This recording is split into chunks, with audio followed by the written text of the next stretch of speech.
Много хора не обръщат внимание как се чувстват през деня и не мислят, че е възможно да променят своето настроение. С метода невролингвистично програмиране, NLP, това е възможно. И също така метода NLP може да ви помогне по пътя, по който сте поели и искате да поемете и да постигнете целите си. Първата стъпка е да определите в какво настроение се намирате, след което може да го промените или подобрите. Помислете за момент.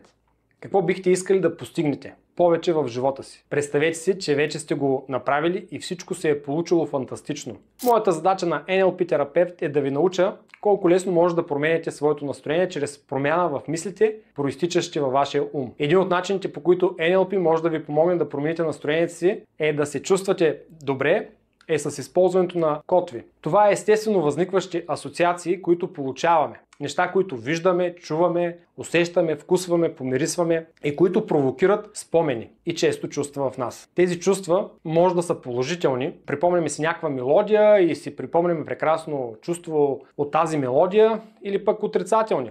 Време, когато сме били самотни и тъжни. Котвите може да се създават преднамерено с цел да достигнете по-лесно резултата, който желаете. Искате ли да се научите да промените своето настроение? Пишете ми в коментар под това видео и аз ще отговоря на всеки един от вас.